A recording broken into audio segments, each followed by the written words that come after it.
Problem 1.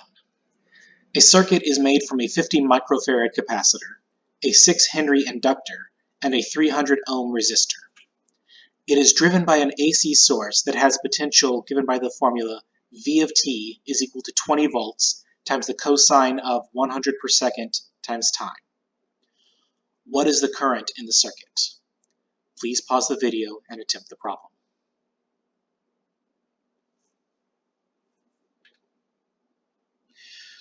So we have been given V, specifically V twiddle, that is this term.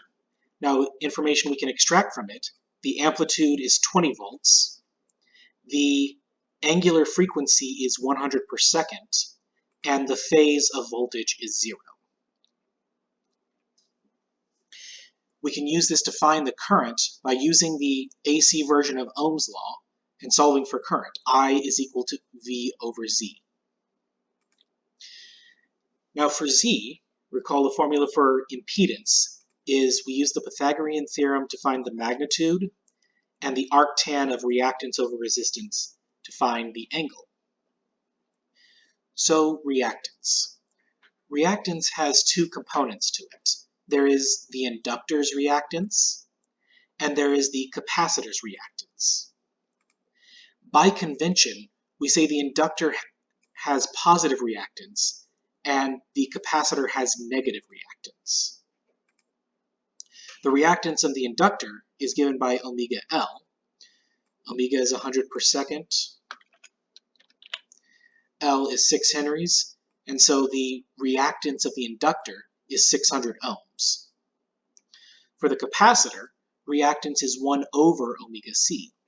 So 1 over 100 per second times 50 microfarads, which is 5 times 10 to the negative 5th farads. The capacitive reactance is 200 ohms.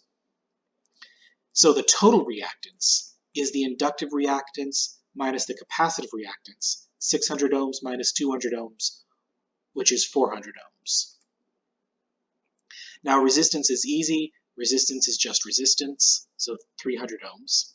So we can see that the total impedance, or the magnitude of the impedance rather, is the square root of 300 ohms squared plus 400 ohms squared, which you'll probably recognize is 500 ohms. And the phase angle of the impedance is the arctan of the reactance, which is again 400 ohms, divided by 300 ohms, or 53 degrees. So go back, I is equal to V over Z. So V was 20 volts at an angle of 0. Z is 500 ohms at an angle of 53 degrees. So we divide 20 volts divided by 500 ohms is 0.04 amperes. And 0 minus 53 degrees, because when you multiply phases, you add their angles. When you divide phases, you subtract their angles. The phase angle of current is negative 53 degrees.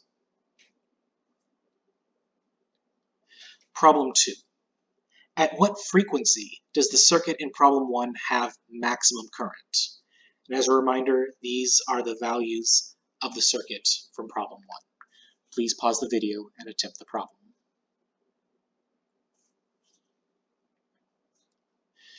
So we can again use I is equal to V over Z. Since we're looking for the maximum current, and since the voltage is fixed, I said I could change the frequency, which is related to this right here, but I can't change the magnitude. All I can do is change Z. So I want the smallest possible value of Z. Now the formula for Z is the square root of r squared plus x squared. The smallest possible value of Z is a value where this sum is the smallest. Now R cannot change. R is, again, resistance is resistance is resistance, 300 ohms. But this term, the reactance, both the inductive reactance and the capacitive reactance depend on, well, they depend on angular frequency, but angular frequency and frequency are very closely related. Furthermore, the total inductance is equal to the the total reactance is equal to the inductive reactance minus the capacitive reactance. which means that if we could find the frequency so that those two reactances were equal, then X would be 0, and Z would be its smallest possible value. So we use the formula: inductive reactance is omega L, capacitive reactance is 1 over omega C. Set them equal to each other. Omega L equals 1 over omega C. Move the omega up here, move the L down there, take the square root, and omega is equal to the square root of 1 over LC. That looks very familiar. This is not a coincidence. The frequency that the circuit would naturally want to oscillate under is also the frequency that it will most strongly respond to. This is known as the resonant frequency of the system. Very analogously, when you are sitting on a swing, if you're just sitting there, if you're given a little push, you will swing at a particular rate. That is the natural rate for you to swing. If you want to drive your swinging so that you get as high as possible, you will kick your legs at that same frequency. You will drive yourself at the resonant frequency. So it should not surprise us that those values of omega are the same. Now, I have been playing a bit of word games. I've been talking about omega, which is the angular frequency, but the question asked at what frequency. The two are related basically by a factor of 2 pi. The frequency is equal to 2 pi times omega. They do describe slightly different things. Omega represents how rapidly it moves through oscillations. And you can think of omega as how many radians of cycle it goes through in a given time period. Frequency is how many complete oscillations it goes through in a complete cycle. So since one oscillation is 2 pi radians, its frequency is always 2 pi times its angular frequency. Unit-wise, you might have noticed that when talking about angular frequency, I've been using per seconds. Not there. Frequency from this should have the same units, but we have invented a different unit to keep these straight, the hertz. So the actual frequency is 2 pi times omega, which is 2 pi times this 1 over the square root of L times C. You plug all these numbers in, you get a value of 362.8 hertz. Problem 3. To reduce transmission losses, the electric company will often install capacitors or inductors on the power lines leading to consumer areas. So let's pretend that you work for the power company and you go up to an apartment complex and you want to figure out what to install in it. So you measure the electricity going into this apartment complex. You see that its voltage is given by the formula V is equal to 110 volts times the cosine of 377 per second t plus 0.23. And the current going into that apartment complex is 24 amps times the cosine of 377 per second t plus 0.11.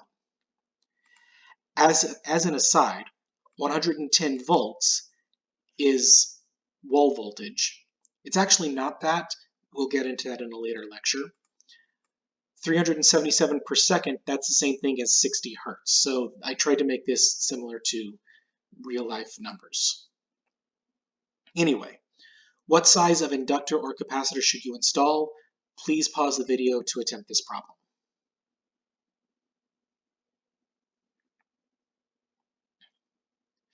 So let's first find the impedance of our apartment complex by using a rearranging of Ohm's law. Z is equal to V over I. So V has a magnitude of 110 volts and a phase angle of 0.23. Current has a magnitude of 24 amps and a phase angle of 0.11. So 110 volts angle 0.23 divided by 24 amps angle 0.11. 110 volts divided by 24 amps is 4.58 ohms. So this is the magnitude of the impedance. And the angle of the impedance is 0.23 minus 0.11, or 0.12.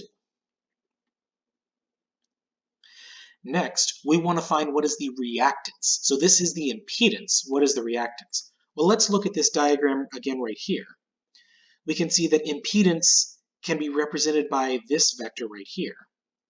The resistance is this component, and the net reactance is this component. So the net reactance goes as Z times the sine of the impedance angle.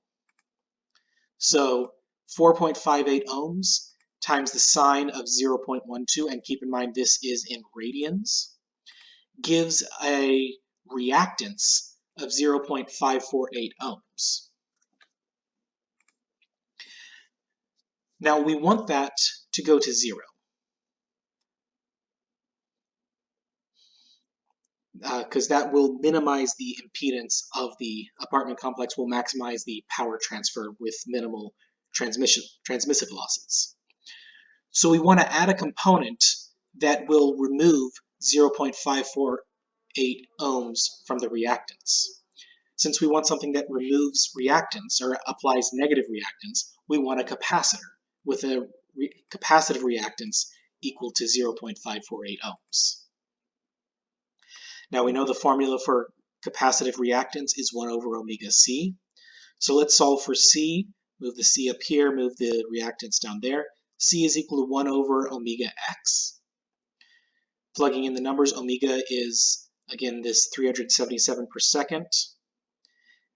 The reactance, or the desired reactance, is 0.548 ohms. And that gives us a value of 0.00484 farads, or 4.84 millifarads.